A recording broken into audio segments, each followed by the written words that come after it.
जम्मू कश्मीर की वादियों में जल्द ही वादों की झड़ी लगने वाली है। वादे की बात हम चुनाव यात्रा में करेंगे ही। आज वादों की बात करते हैं और इसके लिए चलना होगा वेनेजुएला। कहाँ है ये? आपने यूएस के बारे में सुना है, वो नॉर्थ अमेरिका नाम के कॉन्टिनेंट में आता है और नॉर्थ अमेरिका के नीचे है साउथ अमेरिका नाम का कॉन्टिनेंट और इसी में ये देश है वेनेजुएला। इसका एक परिचय ये भी है कि ये मिस यूनिवर्स और मिस वर्ल्ड वाली सुंदरियों का देश है, लेकिन एक दूसरा नॉट सो गुड आर्थिक परिचय भी है कि ये कंगाली की मार झेल रहा है, जबकि इसके पास अकूत भंडार हैं तेल के। 1999 में ह्यूगो चावेज नाम के एक्स मिलिट्री कमांडर इस देश के राष्ट्रपति हो गए। इस दौरान अंतर्राष्ट्रीय बाजार में कच्चे तेल के दाम बढ़ रहे थे और सिलसिला 2013 तक चला भी। वेनेजुएला ने इसके एक्सपोर्ट से अंधा पैसा कमाया, लेकिन यह पैसा सरकार ने देश में इंफ्रास्ट्रक्चर डेवलपमेंट और इंडस्ट्री पर खर्च करने के बजाय सोशल वेलफेयर स्कीम्स पर खर्च किया। इंफ्रा पे भी खर्च हुआ, लेकिन ज़्यादा पैसा खर्च हुआ उन स्कीम्स पर जिन्हें सोशल वेलफेयर स्कीम्स कहा गया। आप ऐसे भी समझ सकते हैं कि सैलरी आते आते नया लॉन्च हुआ आईफोन 16 प्री बुक हो गया और म्यूचुअल फंड की एसआईपी को लेफ्ट स्वाइप कर दिया। आपने वहाँ पैसा नहीं लगाया जहाँ से पैसा आने वाला था, खर्च में लगा दिया। इस दौरान वेनेजुएला ने किया कई प्राइवेट कंपनीज का नेशनलाइजेशन और कई फ्रीबी स्कीम्स का अनावरण। इन सभी प्रोग्राम्स में दूरदर्शिता लेकिन उतनी नहीं थी। जनता जनार्दन खुश थी। फिर आया साल 2014। अंतर्राष्ट्रीय बाजार में तेल के दाम तेजी से गिरने लगे और वेनेजुएला के पास गुड्स और सर्विस के नाम पर जो सिर्फ एक चीज थी, कच्चा तेल, उसका बुरा वक्त शुरू हुआ। समय बीतता रहा, कच्चे तेल के धंधे में हो रहे घाटे और अमेरिका से चल रही तनातनी के बीच अर्थव्यवस्था देश की बर्बाद होती रही। हाल ये हुआ कि 2020-21 में हुए national survey of living conditions के मुताबिक वेनेजुएला की 76% से ज़्यादा आबादी अत्यंत गरीब हो चुकी थी। इस कड़ी में भविष्य में कुछ और देश जुड़े जिनकी ऑलमोस्ट बर्बादी का मोडस ऑपरेंडी यही था। ग्रीस में हुआ, श्रीलंका में हुआ। वादे, फ्रीबीज, पॉपुलर और इंस्टेंट वेलफेयर। डेमोक्रेसी हुई तो चुनाव जीतने और डेमोक्रेसी ना हुई तो अपनी सत्ता को बनाए रखने का एक मास्टर स्ट्रोक। हालांकि ये मानना क्रिटिक्स का है। कुछ लोग या विशेषज्ञ वेनेजुएला वाले तर्क के सामने स्कैंडिनेवियन कंट्रीज का उदाहरण भी देते हैं और मानते हैं कि हिंदुस्तान जैसे विकासशील देश में सोशल वेलफेयर स्कीम्स बेहद ज़रूरी हैं, रिक्वायर्ड हैं और ये न्याय के लिए आवश्यक हैं। और ये भी कहते हैं वो कि वेनेजुएला की तुलना हिंदुस्तान से नहीं हो सकती, क्योंकि दोनों के वेलफेयर में स्ट्रक्चरल डिफरेंस है और आर्थिक अंतर पॉलिटिकल अंतर के चलते हैं। सवाल तो एक और भी है कि कहाँ पर सोशल वेलफेयर स्कीम्स की हद ख़त्म होती है और कहाँ से उन्हें हम फ्रीबीज कहना शुरू करेंगे। आज आसान भाषा में का एपिसोड इसी डिबेट पर केंद्रित है, जिसमें हम समझेंगे कि कैसे सोशल वेलफेयर स्कीम के चलते देश के कई राज्य कर्ज में डूब रहे हैं। फिस्कल प्रूडेंस यानी वित्तीय अनुशासन वर्सेस फ्रीबी की डिबेट क्या है और इसमें सही कौन है, और हिंदुस्तान जैसे विकासशील देश को क्या अप्रोच रखनी चाहिए। नमस्ते, मैं हूं निखिल और आप देख रहे हैं जटिलता का विलोम और सरलता का पर्यायवाची आसान भाषा में। अर्थव्यवस्था का हाल समझने के लिए कुछ इंडिकेटर्स हैं और इन्हीं के जरिए हम प्रदेशों की अर्थव्यवस्था का हाल समझेंगे। पहला है डेट टू जीडीपी रेशो। राज्यों के मामले में हो गया डेट टू स्टेट जीडीपी या एसजीडीपी रेशियो, यानी प्रदेश पर चढ़े कर्ज और उसकी जीडीपी के बीच का फर्क। एसजीडीपी यानी एक निश्चित समय, वर्ष, तिमाही में उस प्रदेश में कितने प्रोडक्ट सर्विसेज का निर्माण हुआ। जैसे देश की जीडीपी होती है, स्टेट की जीडीपी होती है एसजीडीपी। उसके मुकाबले सरकार ने, वहाँ की उस सूबे की सरकार ने कितना कर्ज लिया, वो हो गया डेट टू जीडीपी या एसजीडीपी रेशियो। ये आदर्श स्थितियों में कितना होना चाहिए? भारत सरकार ने पूर्व फाइनेंस सेक्रेटरी एनके सिंह के नेतृत्व में एक कमेटी बनाई थी साल 2017 में, जिसकी रिपोर्ट आ गई। रिपोर्ट के मुताबिक राज्यों का डेट टू जीडीपी रेशियो 20% होना चाहिए, यानी अगर जीडीपी 100 रुपए है तो कर्ज 20 रुपए से ज्यादा नहीं होना चाहिए। दूसरा इंडिकेटर है फिस्कल डेफिसिट। बजट रिलीज होने के बाद विपक्ष के नेताओं का एक बयान हमेशा सामने आता है कि बजट में फिस्कल डेफिसिट बड़ा है, देश के लिए चिंता का विषय है। अब फिस्कल डेफिसिट क्या? टोटल खर्च और आमदनी के बीच का जो फर्क है वो फिस्कल डेफिसिट। अगर खर्च ज्यादा है तो डेफिसिट होता है। इसे जीडीपी के प्रतिशत में निकाला जाता है। एनके सिंह कमेटी की रिपोर्ट के मुताबिक ये 2.5% से ज्यादा नहीं होना चाहिए। हालांकि कोविड के बाद इसे बढ़ाया गया, 3.5% किया गया।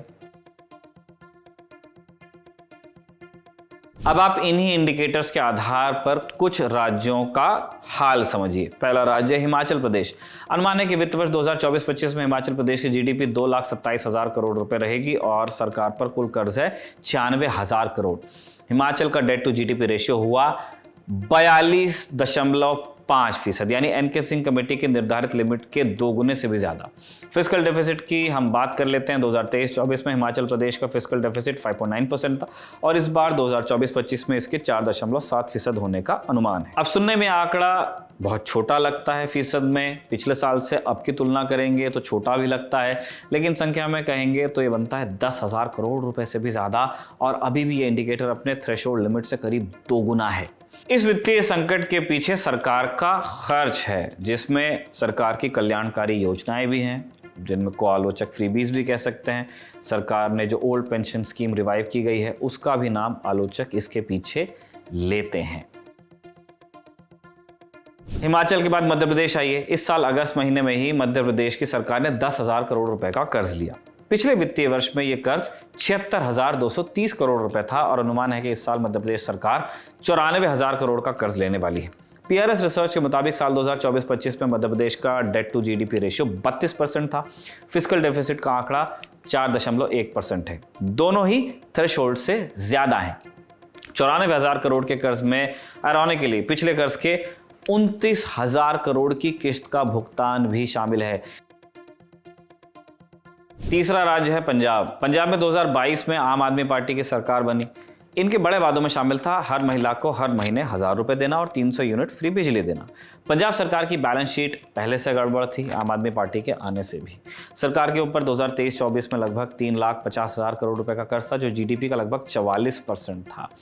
23-24 में फिस्कल डेफिसिट 4.12% था। 24-25 में पंजाब सरकार ने 94,000 करोड़ का कर्ज लेने का फैसला लिया है, जिसमें 69,000 करोड़ पुराने कर्ज को चुकाने में खर्च किया जाएगा और विविध स्कीम्स को लागू करने में सरकार 17,000 करोड़ से भी ज्यादा खर्च करेगी। इससे एक बात समझ में आती है कि सरकारों की वित्तीय स्थिति ठीक नहीं है सूबों की, फिर भी वो ऐसे फैसले ले रही हैं जिन्हें सरकारें कहती हैं जन कल्याणकारी, लाभकारी, लाभार्थी बनाए जा रहे हैं। लेकिन आलोचक कहते हैं कि ये फिस्कल प्रूडेंस की नीति के तहत नहीं है। ज़्यादा बड़े आलोचक होंगे इनको फ्रीबी कह देते हैं। खैर, ये बात हुई कुछ राज्यों के आर्थिक हालात की। फ्रीबीज को लेकर मुख्य रूप से अर्थशास्त्रियों के 2 काउंटर नैरेटिव्स हैं, जिनकी बात हमने शुरू में की थी कि कुछ भी मुफ्त नहीं होता। पहली तरह के अर्थशास्त्री हैं जो फ्रीबीज को बिल्कुल गलत मानते हैं। यह अर्थशास्त्री एक टर्म का इस्तेमाल करते हैं, फिस्कल प्रूडेंस। आसान भाषा में कहें तो घर में जितना है संभाल के खर्च कीजिए, यानी तेते पांव पसारिए जितनी क्विल्ट की लेंथ, चादर। देश के स्तर पर आप देखेंगे तो फिस्कल प्रूडेंस का मतलब होगा सरकारी खजाने का विवेक से इस्तेमाल, और यह कोई कुबेर का खजाना नहीं है।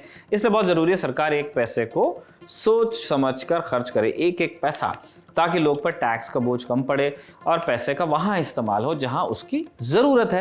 हालांकि जरूरत के सवाल पर भी हम एक सवाल कर सकते हैं कि कैसे फैसला होगा कि क्या जरूरी है क्या नहीं। इकोनॉमी के जानकार मानते हैं कि सरकार को वहां खर्च करना चाहिए जहां से विकास हो। विकास होगा तो देश के पास और पैसा आएगा और तब हम और बेहतर देश बना पाएंगे। बेहतर एजुकेशन, हेल्थ या अच्छी सड़कें लोगों को दे पाएंगे। इस नजरिए के अनुसार रेवड़ी कल्चर एकदम बंद हो जाना चाहिए। रेवड़ी कल्चर हमारी भाषा नहीं है। जिस भाषा में इन स्कीम्स की बात होती है उसमें रेवड़ी कल्चर इस्तेमाल होता है, इसलिए हमने वो कहा। फिर वो अर्थशास्त्री भी हैं जो इस थ्योरी से इत्तेफाक नहीं रखते हैं। वो कहते हैं कि लोगों को संसाधन मुहैया कराने का ये सबसे बेहतर रास्ता है। इन स्कीमों से लोगों का जो पैसा बचता है वो इकोनॉमी में ही लौटकर आता है, फायदा देता है। तो इस नजरिए के मुताबिक जिन योजनाओं में निःशुल्क कोई सुविधा दी जाती है वो उतनी भी बुरी नहीं है। मामला पेचीदा है, आप आंकड़ों से समझिए। भारत सरकार के 23-24 के बजट से पता चलता है कि सरकार द्वारा कलेक्ट किए गए कुल टैक्स का 29% जीएसटी से आता है और जीएसटी का 2/3 हिस्सा भारत के वो 50% यानी 70 करोड़ लोग चुकाते हैं जो गरीबी के पायदान में नीचे हैं। दूसरी तरफ देश के सबसे अमीर 1% लोगों का जीएसटी में महज 3% का योगदान है। इन आंकड़ों से दावा मजबूत होता है कि अगर गरीब लोग सबसे ज्यादा टैक्स चुकाते हैं तो सबसे ज्यादा खर्च भी उन पर होना चाहिए। हालांकि यहीं पर आता है वो पेज जो डेफिनेट को समवॉट बनाता है, क्योंकि हर फ्री वाली स्कीम गरीबों का फायदा करे ऐसा जरूरी नहीं। अब राजीव गांधी के उस बयान को याद कीजिए, उन्होंने दिया था 1 रुपया हम बेचते हैं 10 पैसा पहुंचता है। मैकिन्जे अमेरिका की एक नामी कंपनी है फाइनेंशियल सर्विसेज प्रोवाइड कराने वाली कॉन्ग्लोमरेट है। नवंबर 2023 में इसने एक टीवी न्यूज़ चैनल पर एक प्रेजेंटेशन दिया था। इसमें मैकिन्से के मैनेजिंग पार्टनर बॉब स्टोनफेल्ड्स का कहना था कि गरीबी को समझने के लिए हमें नया नज़रिया अपनाना पड़ेगा।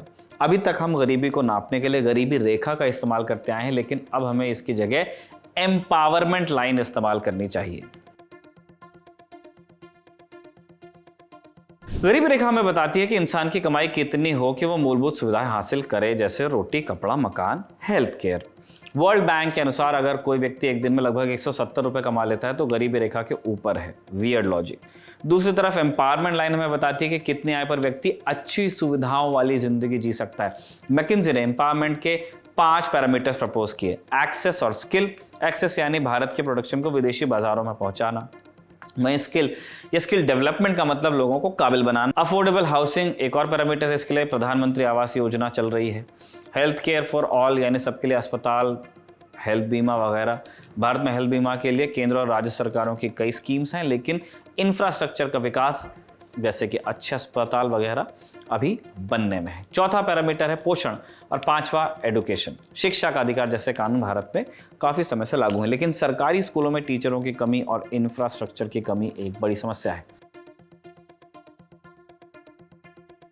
तो जाहिर है कि पार्टी बनाम एम्पावरमेंट लाइन से एम्पावरमेंट लाइन ज़्यादा एम्पावरिंग लगती है और शायद सो कॉल्ड रेवड़ी कल्चर के लिए एक कार्ड साबित हो सकती है। आप एक उदाहरण से समझिए। हाल ही समय में आपने एक चर्चा सुनी होगी 5 ट्रिलियन इकॉनमी। प्रधानमंत्री खुद कई बार कह चुके हैं कि भारत जल्दी 5 ट्रिलियन इकॉनमी बन जाएगा। एक दावा यह भी है कि 2027-28 तक भारत दुनिया की तीसरी सबसे बड़ी अर्थव्यवस्था बन जाएगा। अब विडंबना यह है कि दुनिया की तीसरी सबसे बड़ी अर्थव्यवस्था बनने जा रहे देश के 80 करोड़ लोग तो राशन के लिए सरकारी सहायता पर निर्भर हैं। केंद्र सरकार ने निःशुल्क राशन वाली स्कीम 5 साल के लिए बढ़ाई है। जाहिर है कुछ सोचा गया होगा वोट बैंक को लेकर के, तो पावर्टी बनाम एम्पावरमेंट वाले पैरामीटर में भी इस योजना को देखने वाले लोग होंगे। क्या इसे भी आप रेवड़ी कल्चर में गिन सकते हैं या इससे लोग एम्पावर हो रहे हैं? एक आप कंपैरिजन देखिए। निःशुल्क राशन योजना में सरकार ने 2023 में 2 लाख करोड़ रुपए खर्च किए, यानी अगले 5 साल में इस योजना में लगभग 10 लाख करोड़ का खर्च आएगा। इस 10 लाख करोड़ की रकम से और क्या हो सकता है?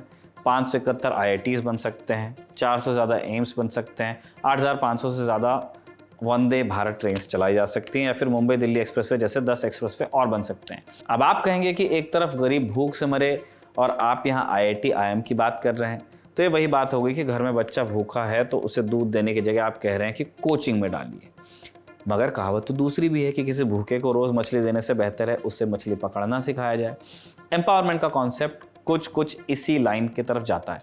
ये बात बिल्कुल ज़रूरी है कि लोगों को पेट भर भोजन मिले। ये गरीबी का तात्कालिक सल्यूशन है, लेकिन लॉन्ग टर्म में गरीबी मिटाने के लिए ज़रूरी है लोगों को अच्छी स्किल्स और एजुकेशन दें, उन्हें स्वास्थ्य सुविधाएं दें, ताकि गरीबी उन्मूलन का एक सार्थक जरिया मिले और गरीबों के हाथ मजबूत हों। अगर सरकार ने IIT, एम्स और इंफ्रास्ट्रक्चर जैसी चीज़ों पर खर्चा किया होता तो उसे कैपिटल एक्सपेंडिचर कहा जाता, यानी वो खर्च जिससे किसी प्रकार का एसेट या संपत्ति का निर्माण होता है, जैसे railway station, road, train, airport वगैरह। इससे पैदा होता है मल्टीप्लायर इफेक्ट।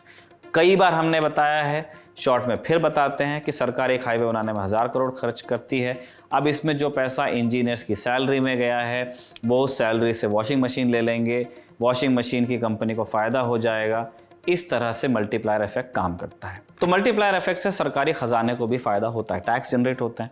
फरवरी 2022 में निर्मला सीतारमण ने संसद में बताया था कि जब सरकार कैपिटल एक्सपेंडिचर में 1 लाख खर्च करती है तो उसी साल सरकार को लौटकर 2.45 लाख मिल चुकते हैं। वहीं दूसरी तरफ रेवेन्यू एक्सपेंडिचर आता है, यानी वो खर्चा जो सरकार अलग अलग सेवाएं देने में या सब्सिडी देने में खर्च करती है। 1 रुपए के खर्च के बदले सरकार को सिर्फ 45 पैसे मिलते हैं। तो जैसा हमने आपको पहले भी बताया कि इस एक एपिसोड में freebie versus welfare versus capital expenditure versus multiplier effect, ये जितने भी जार्गन हैं इनको सॉर्ट आउट करना थोड़ा मुश्किल होता है। हमने आपको बताने की कोशिश की कि अलग अलग मत क्या कहते हैं। अंत में गालिब का एक शेर आपको छोड़ देते हैं उसके साथ, जिसे आसान भाषा में समझने के लिए आप रेखता की वेबसाइट को रेफर कर सकते हैं। शेर कुछ यूँ है कि कर्ज की पीते थे मैं, लेकिन समझते थे कि हाँ रंग लाएगी हमारी फाका मस्ती एक दिन। आज का एपिसोड इसी नोट पर ख़त्म हो रहा है। रिसर्च आकाश ने की थी और जतिन ने इसे रिकॉर्ड किया था। आप देखते रहिए दी ललन टॉक।